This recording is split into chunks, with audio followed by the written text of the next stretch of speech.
Ayo, what's outside is within. The mind regulates the hand that masters the pen. The pen is mightier than the sword, but the tongue is mightier still. The stargate to the mind's revealed, the vortex. The Hip Hop Time Machine, Episode 2, 1974. The Echo Spreads. Welcome back to the Hip Hop Time Machine, powered by the Verbal Vortex Show. Last time, we took you to 1973, the night DJ Kool Herc laid the foundation for a new movement at 1520 Sedgwick Avenue. But one party doesn't build a culture. One night doesn't start a revolution. Hip-hop is still in its infancy, but in 1974, the echoes of Herc's breakbeats are spreading. The energy is expanding beyond the rec room, into parks, block parties, and the streets of the South Bronx. A sound is forming, a style is emerging, and the first leaders of this movement are stepping up. We're still in the Bronx, but this isn't just about one DJ anymore. Hip-hop is growing, and like any growing movement, it's attracting new architects. DJ Kool Herc still reigns supreme, but his style of isolating breakbeats is catching the attention of a young, hungry DJ named Joseph Sadler, a name the world will later know as Grandmaster Flash. Flash isn't just listening, he's analyzing. He notices that Herc's technique has a weakness. When the break ends, there's a gap, a split second of dead air before the beat is brought back in. Flash? He wants it seamless. So, throughout 74, he studies, he experiments, he practices endlessly, searching for precision.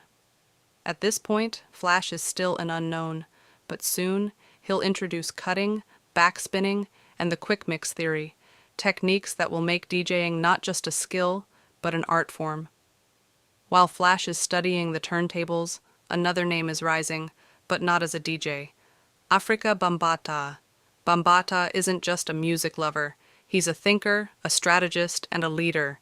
He grew up surrounded by gang culture, witnessing firsthand the violence that ruled the Bronx streets. But Bambaataa?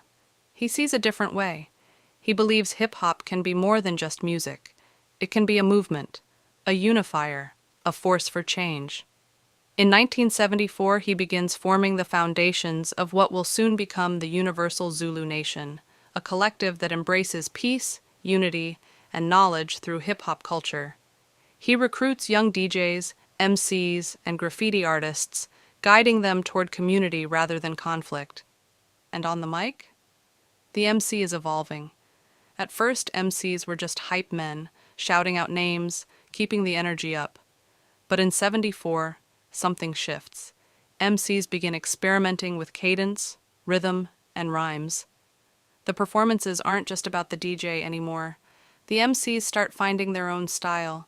They start weaving patterns into their words. It's not quite rap yet, not in the way we know it today, but it's the beginning of something special.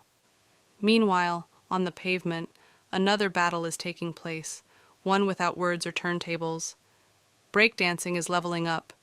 In 1973, it was just kids dancing during the breakbeats, but by 1974, the moves are getting sharper, faster, more complex. Dancers are dropping lower, spinning faster, freezing harder. Footwork becomes more intricate and crews start forming. It's no longer just about dancing, it's about representing. And then there's graffiti.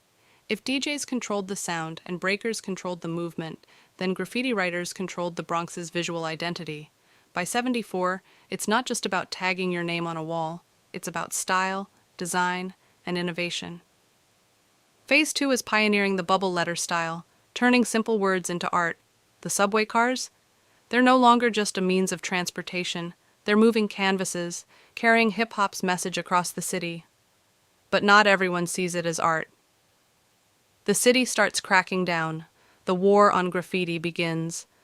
Mayor John Lindsay and the NYPD label graffiti vandalism. They start buffing train cars, increasing patrols, and arresting young writers.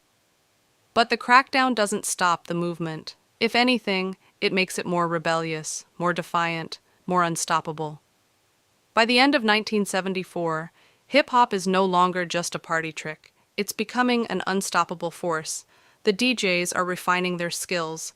The MCs are finding their flow. The breakers are forming crews. The graffiti artists are creating masterpieces. And something else is happening. The word hip-hop is starting to be spoken. A culture is being shaped. A movement is being built. The Bronx is on fire with creativity. And in the coming years, the world is about to take notice.